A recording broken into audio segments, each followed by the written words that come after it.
Sabemos qué pasará después.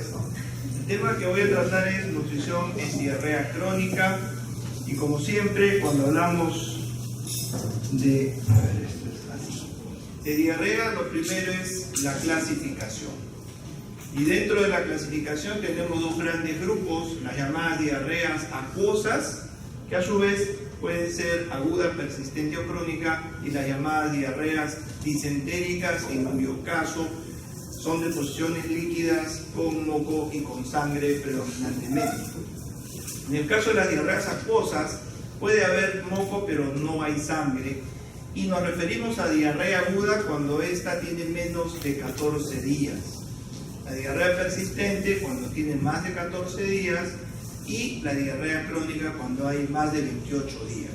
Sin embargo, esta clasificación de los días ha sufrido algunas variaciones, y algunos postulan que se habla de diarrea persistente cuando la etiología es predominantemente infecciosa, viene a ser un equivalente al síndrome de postenteritis en algunas literaturas, y diarrea crónica cuando nos referimos a una etiología no infecciosa.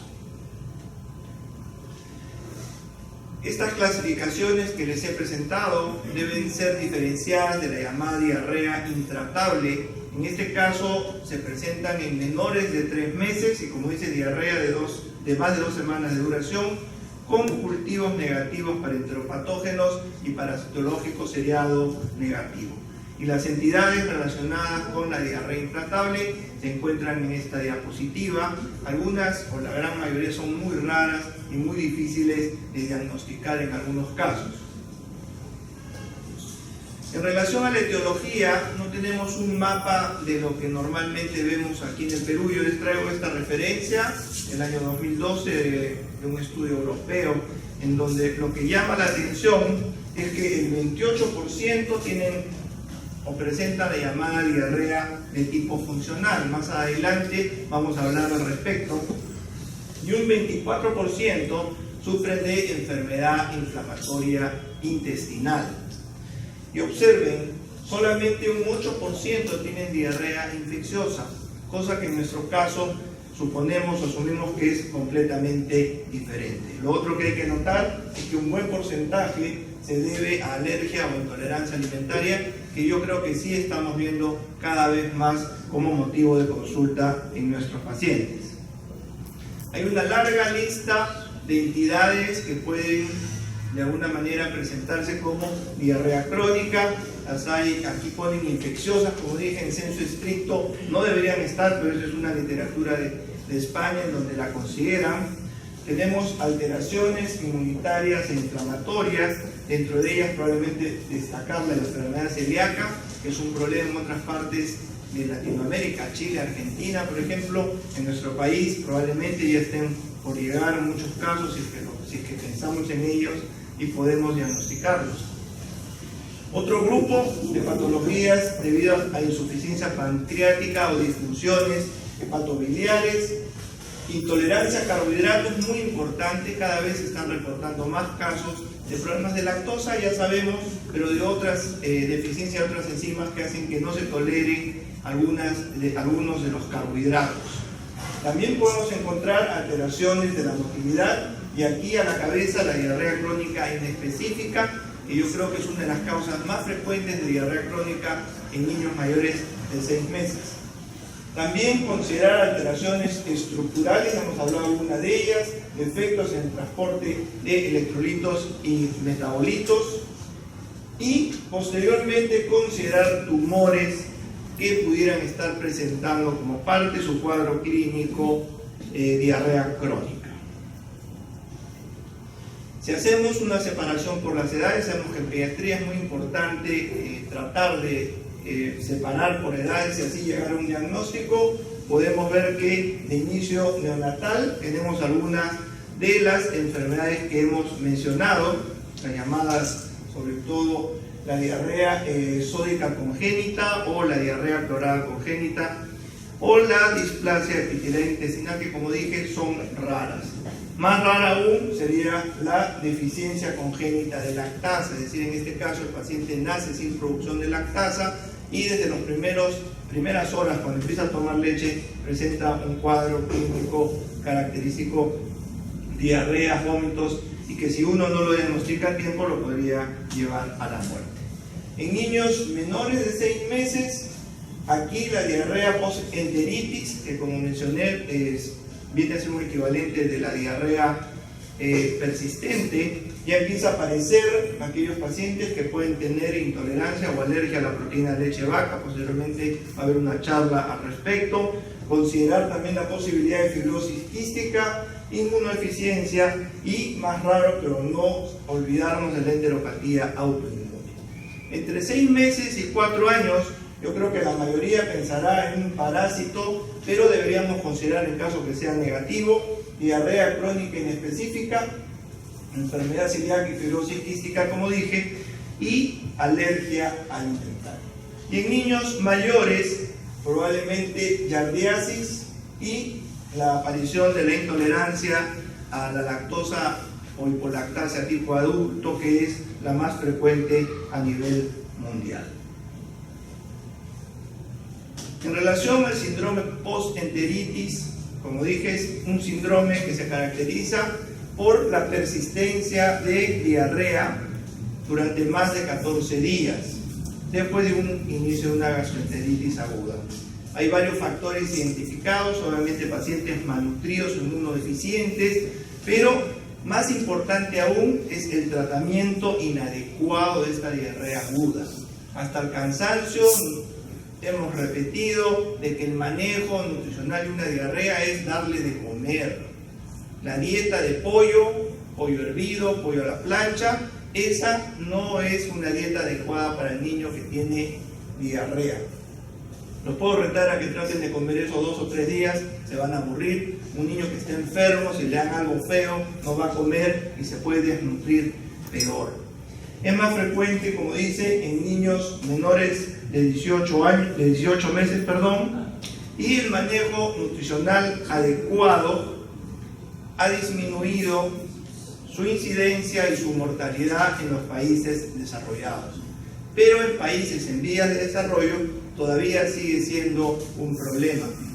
Hay estadísticas que dicen que de 3-1 o de 2-1 se pueden morir si tienen una diarrea de este tipo y no se diagnostica y se maneja en forma adecuada.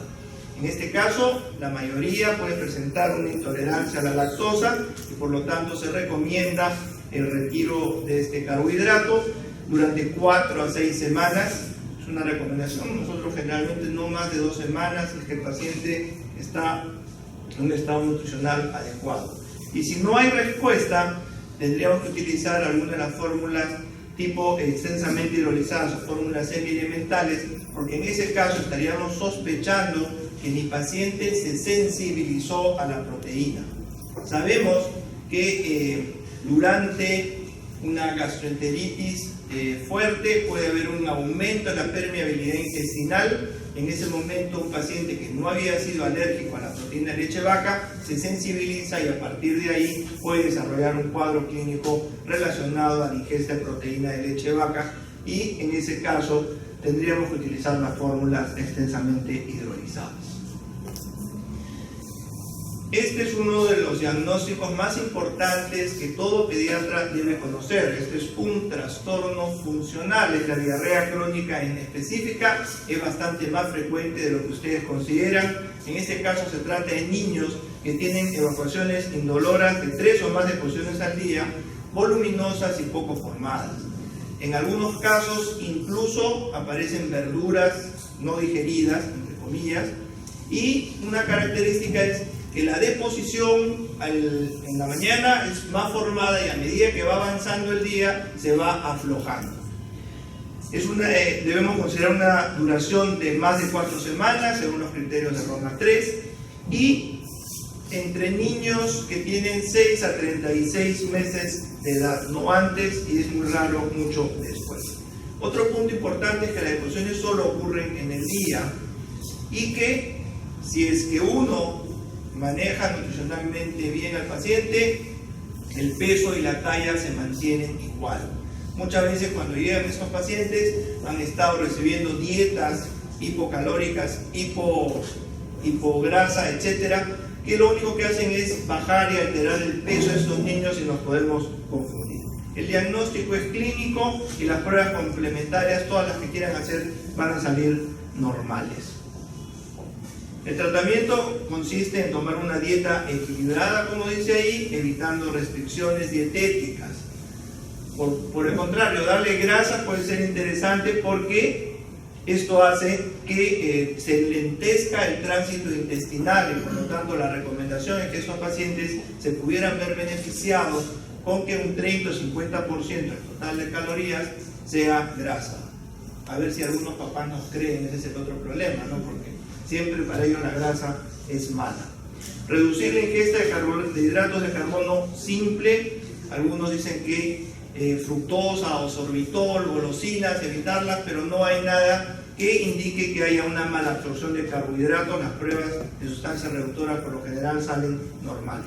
Y lo más importante y probablemente más difícil es tranquilizar a los padres, informándoles que esta enfermedad, entre comillas, más que enfermedad, es una condición, tiene un carácter benigno y autolimitado. En algún momento va a parar esta diarrea, pero recordar, para hacer este diagnóstico, peso, talla, actividad normal del niño.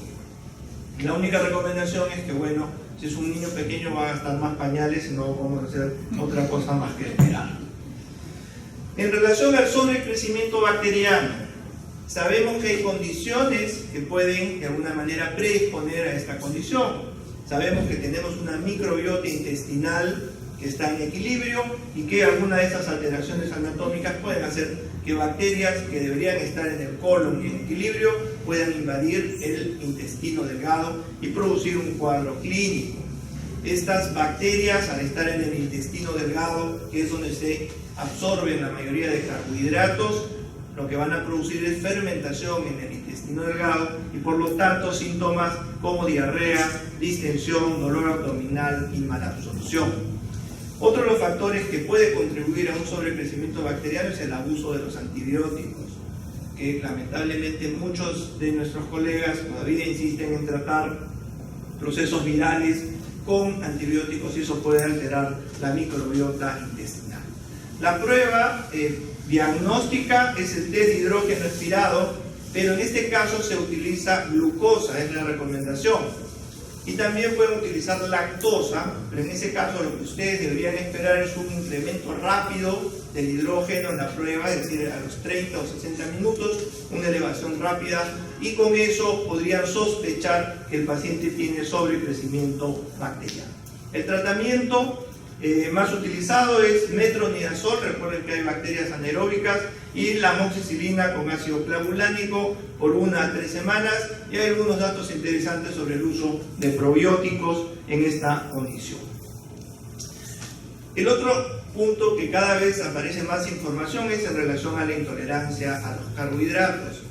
Sabemos que esta se produce como una consecuencia de la mala digestión o mala absorción de los azúcares en el intestino delgado. En las vellosidades se encuentran las disacaridasas y estas son las responsables de la digestión de la mayoría de los carbohidratos. Esta deficiencia de carbohidratos puede ser primaria o puede ser secundaria.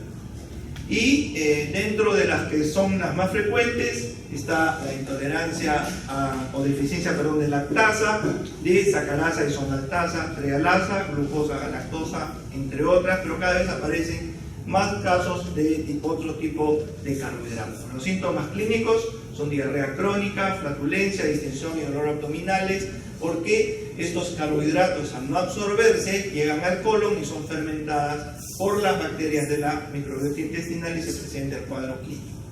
Quiero hablar unas cuantas palabras en relación a la intolerancia a la lactosa.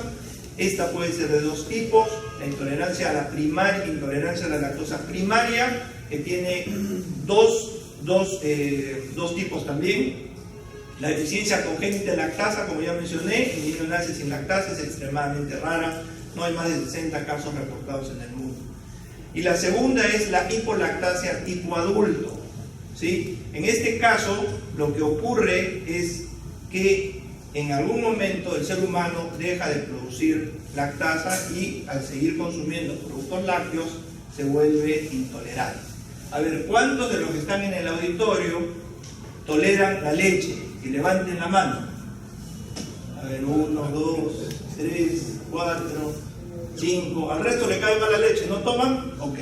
Aquellos que han levantado la mano, los voy a felicitar porque son lecheros, pero lamentablemente son mutantes.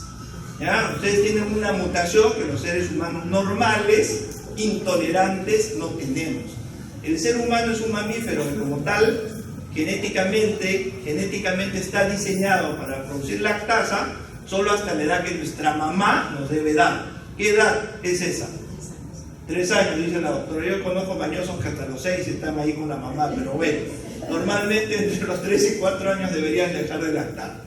Y a partir de ahí, dependiendo de la raza, empieza a haber una caída de la producción de esta enzima, por lo tanto ya no podemos consumir la leche. El ser humano agarró la leche de la vaca y la utiliza como una fuente adecuada de proteínas y calcio.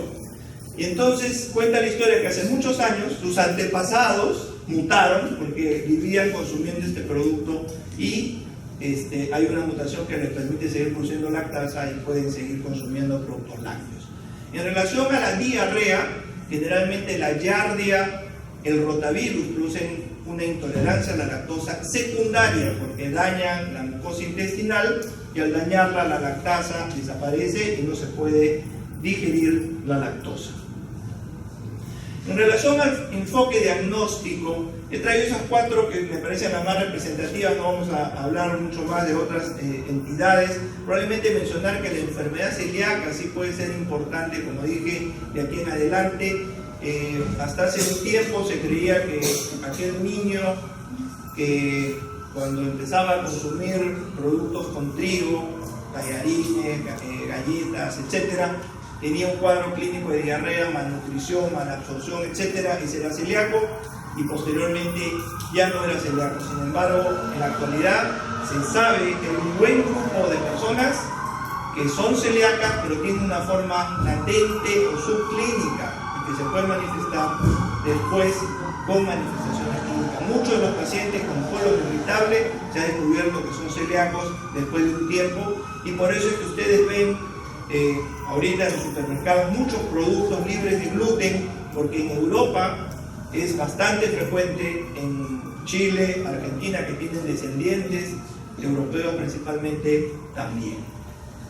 El enfoque diagnóstico es una buena historia clínica definitivamente y chequear peso y talla, como vamos a ver en el algoritmo, y después decidir si utilizamos las pruebas generales o algo más específico como pruebas de función intestinal. La recomendación es que las pruebas de tipo general las apliquen los médicos, incluso en primer nivel, y las pruebas especializadas probablemente los gastroenterólogos pediatras.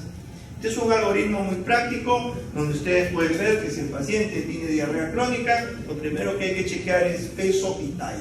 Si el peso y talla están normal, con un estado nutricional normal y no hay esteatorrea, consideren la primera posibilidad como la diarrea crónica inespecífica, cumpliendo los criterios de Roma 3, y como dice, excluir, este algoritmo sugiere excluir la ingesta excesiva de frutas por el sorbitol que hemos mencionado, la fructosa. Si es en este caso una diarrea relacionada con la ingesta de carbohidratos, vamos a llegar a la conclusión de que eso es una mala absorción de carbohidratos, y en ese caso determinar por pruebas específicas si es una deficiencia de lactasa o una intolerancia a la lactosa o una intolerancia a la sucrosa, y excluyendo eso de la dieta se logra controlar el cuadro. Por otro lado, si hay alteración del peso o hay alteración del peso y otros signos, vamos a utilizar pruebas intestinales no invasivas para determinar si hay un patrón de mala absorción o un patrón inflamatorio.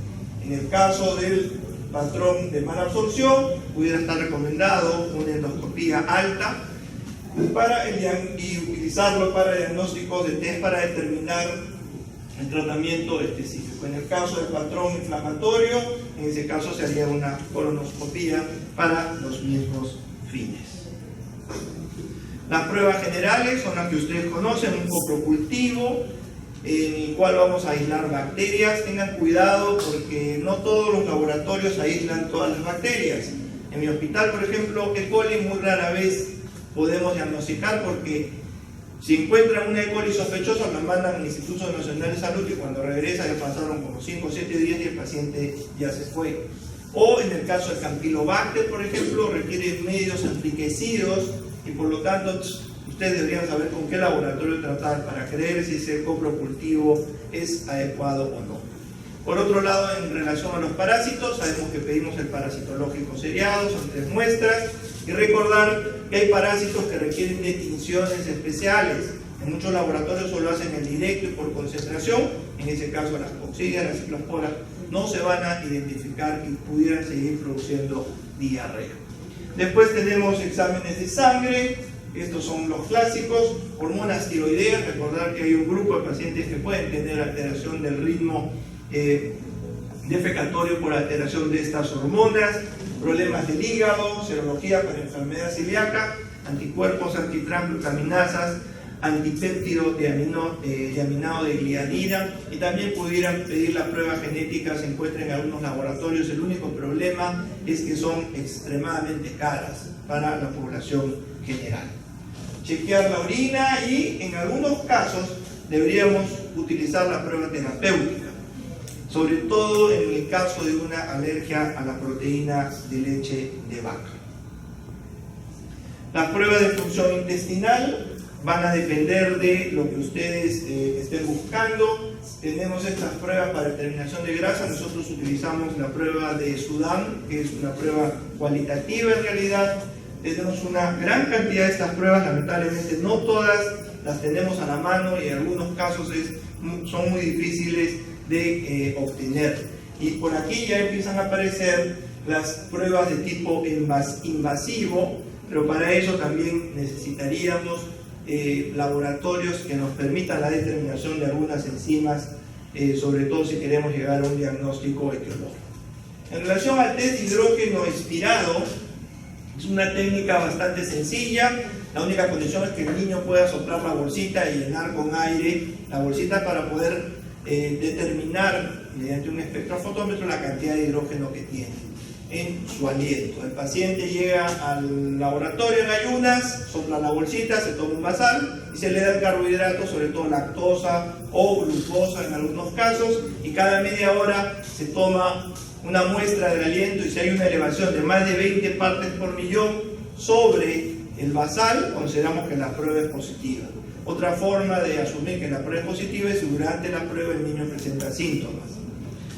Y bueno, test cutáneos para alergia alimentaria es un tema controversial. Si es que es una alergia alimentaria mediada por IgE, sirven; en caso contrario, no están indicados estas pruebas. Una de las más importantes para reacción inflamatoria o enfermedad inflamatoria es la calprotectina, que lamentablemente no está disponible en la mayoría de los hospitales de salud. Unas palabras sobre un test que es bastante frecuente, que es el coprológico funcional. En este caso lo que nos van a reportar es el pH fecal. Una glucosinta para descartar que sea glucosa el problema, sobre todo si el niño toma muchos sueros de rehidratación. Sudán nos permite ver la grasa, y si es un buen laboratorio nos podría indicar si son glóbulos grandes o glóbulos pequeños los que predominan. En el caso que predominen glóbulos grandes, sospechen un problema de digestión, un problema pancreático, y si son pequeños, un problema de absorción o en cualquier otra diarrea. Y la prueba de BNI, que es una prueba colorimétrica, en donde el reactivo de BNI se mezcla con la deposición y se calienta. Si queda de ese color es negativa, y si cambia a color amarillo o color ladrillo se considera que es positiva. Esta prueba tiene 2 variantes, una con hidrólisis y otra sin hidrólisis, y es para diferenciar entre lo que es lactosa y sacarosa. La sacarosa es un azúcar no reductor y por lo tanto las sustancias reductoras sin hidrólisis van a salir negativas. ¿Qué es lo que se hace en estos casos? Además del reactivo de BNI y la caquita, se agrega un ácido fuerte, ácido sulfúrico o ácido clorhídrico, y en ese caso se rompen los enlaces y pudiéramos encontrar una respuesta positiva en el color. En relación al manejo, El tratamiento, bueno, incluye medidas generales de apoyo, rehabilitación nutricional, dietas de eliminación y algunos medicamentos, pero la rehabilitación nutricional es esencial y se basa en la evaluación química y bioquímica. Es muy difícil dar una charla sobre el manejo de una diarrea crónica cuando cada entidad requiere un manejo específico. Sin embargo, en términos generales es muy importante llegar al diagnóstico y manejarlo de acuerdo a la patología encontrada. En casos de desnutrición moderada severa, hay algunas, vamos a decirlo, reglas que nos han diseñado, la fórmula famosa del 120 por el peso para la talla al 50 percentil sobre el peso actual de nuestro paciente, nos puede dar una aproximación de la cantidad de calorías que debe recibir nuestro paciente, pero lo mejor es monitorizar el peso y si va subiendo lo que debe, deberíamos estar satisfechos. Medicamentos, hay diferentes pruebas, estudios donde se ha probado hormona de crecimiento, análogo de la serotonina o racecadotrilo, con éxito en algunos casos y en otros no comprobado. En niños con esteatorrea deberíamos buscar fórmulas que tengan triglicéridos de cadena media o cadena corta, sabemos que no necesitan para ser digeridos, se absorben fácilmente y en ese caso estos deberían ser la principal fuente de lípidos. La recomendación de la OMS hasta unos años era que todos los pacientes con diarrea crónica deberían recibir una dieta libre de lactosa, sin embargo, dependiendo de la etiología, esto podría variar. Y en las fórmulas ya se está sustituyendo la lactosa por maltodextrinas o una combinación de hidratos de carbono complejos que no requieren de la lactasa para ser digeridos y por lo tanto no van a producir diarrea. Y una fórmula libre de lactosa se indica en la deficiencia de sucrasa isomaltasa. Nutrición clínica puede incluir nutrición integral o parenteral, eso ya lo sabemos, y debemos insistir lo más que se pueda en una diarrea, en una sonda nasogástrica antes que utilizar la vía parenteral. Recordar que hay niños que no comen no porque no tengan hambre, sino porque son tan débiles que no lo pueden hacer y en estos casos se benefician con este tipo de alimentación. La nutrición enteral continua es eficaz en niños, para que tienen una función de absorción reducida y en estos casos los expertos no se han puesto de acuerdo si es mejor dar continua, a goteo lento o ciclada, como le llaman, de acuerdo a algunos momentos de descanso, etcétera. Pero todavía no hay, siempre cambian, mejor dicho, de acuerdo a la literatura que uno revise. En la alimentación extrema, la nutrición enteral puede no ser suficiente y necesitemos nutrición parenteral.